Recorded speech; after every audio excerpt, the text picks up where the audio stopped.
قرآن کریم کی بے حرمتی کی جاتی ہے، توہین رسالت ہو رہا ہے۔ یہ ہندو اور مسلمان کا سوال نہیں، یہ وطن عزیز کی عزت، بقا اور سلامتی کا سوال ہے۔ بلکہ یہ تمام عقائد، مذاہب، تہذیب و تمدن کا مشترکہ عالمی مرکز اور گہوارہ ہے۔ اس چمن میں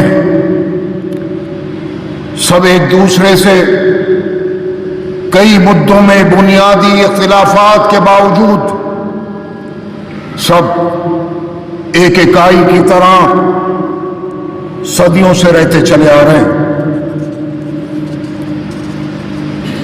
اب ایسا کیا ہو گیا کہ اقلیت کی، مسلمانوں کی ہر چیز جرم بن گئی اور اکثریت کا غلط بھی صحیح ہو گیا۔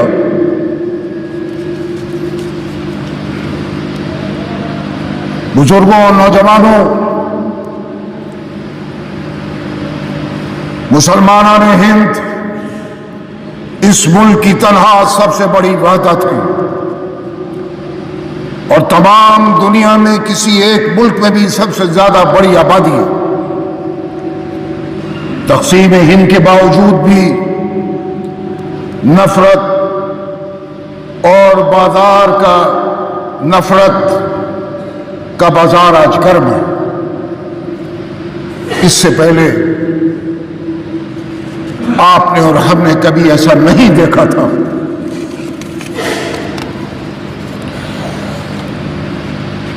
ماضی میں بھیانک فسادات ہوئے، قتل و غارت گری ہوئی، نماز پڑھتے ہوئے نہتی مسلمانوں پر گولیاں چلائی گئیں،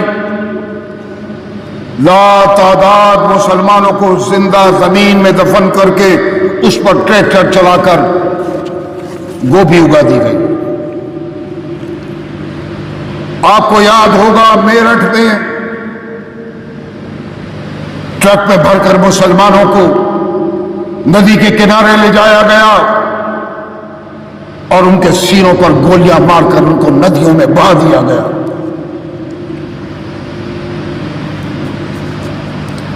ہزاروں سکھوں کا قتل عام ہوا، لاکھوں معصوم جانیں تقسیم وطن کی ذمہ دار ہوئی، مگر اس وقت بھی نفرت کا زہر ملک میں نہیں پھیلا۔ ایک وقتی طور سے حالات خراب ہوئے، لیکن اور ہندو اور مسلمانوں کے درمیان جو آج نفرت ہے، وہ نفرت اس وقت اتنی نہیں پھیلی تھی۔ آسام میں نیلی کا بھیانک فساد آپ کو یاد ہوگا۔ نیلی کے مقام پر 16 گاؤں سے مسلمان کھدڑ دیے گئے تھے، 3000 سے زائد مسلمانوں کا یک طرفہ قتل ہوا۔ مگر آج آسام میں جس طرح سے نفرت آج پھیلائی جا رہی ہے، اس کی کوئی مثال نہیں ملتی۔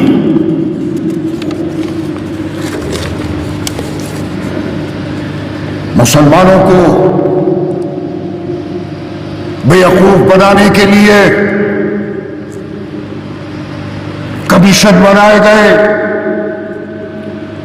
نبہان کمیشن بنا، گوپال کمیشن بنا، شری کرشنا کمیشن بنا، اس کے علاوہ بھی مختلف کمیٹیاں بنی، مختلف کمیشن بنے۔ مسلمانوں کو ڈرا ڈرا کر ووٹ حاصل کیے گئے، اقتدار حاصل کیا، لیکن ناانصافی، محرومی اس ملک میں مسلمانوں کے مقدر بنا دیے گئے۔ آزادی کے بعد وہ تمام تحفظات جو اس ملک میں مسلمانوں کو ملنا چاہیے تھے، وہ نہیں ملے۔ ان تحفظات سے ایک سازش کے تحت مسلمانوں کو اس ملک میں محروم رکھا گیا۔ اس ملک کے مسلمانوں کا ہمارا کیا گناہ ہے کہ مسجدوں کی دیواروں پر چڑھ کر اشتعال انگیز نعرے لگائے جاتے ہیں، مسلمانوں کی داڑھیوں کو نوچا جاتا ہے، ٹرین میں سفر کے دوران مسلمانوں کو پولیس کے ذریعے قتل کیا جاتا ہے، قرآن کریم کی بے حرمتی کی جاتی ہے، توہین رسالت ہو رہا ہے، وقف ترمیمی بل کے ذریعے مسلمانوں کو پریشانی میں مبتلا کیا جا رہا ہے، دھرم سنسد کے ذریعے مسلمانوں کو قتل کرنے کی اس ملک پہ دھمکیاں دی جا رہی ہیں، قبرستانوں، مزارات اور خانقاہوں کی بے حرمتی، ہجومی تشدد، مسلمانوں کو پکڑا اور اس کے بعد چاقوؤں سے گود دیا گیا، گودا جا رہا ہے۔ ذرا سا احتجاج ہوا، ذرا سا احتجاج کیا گیا، عدالتی حکم کے بغیر شہروں شہروں بلڈوزروں سے ان کے مکانات کو منہدم کیا جا رہا ہے۔ برسر اقتدار جماعت کا مسلم نمائندگی سے مکمل خالی رہنا یہ بھی ستم ظریفی، بے جا زبان درازی کر کے مسلمانوں کو خوف و ہراس میں مبتلا کیا جا رہا ہے۔ اتنا ہی نہیں بلکہ بنگال میں اگر ایک ہندو بیٹی کا ریپ ہوتا ہے تو پورا ملک سڑکوں پر آ جاتا ہے، آوازیں اٹھتی ہیں، اور وہی ظلم جب اتراکھنڈ میں ایک مسلم بیٹی پر ہو تو ہر سو خاموشی چھا جاتی ہے۔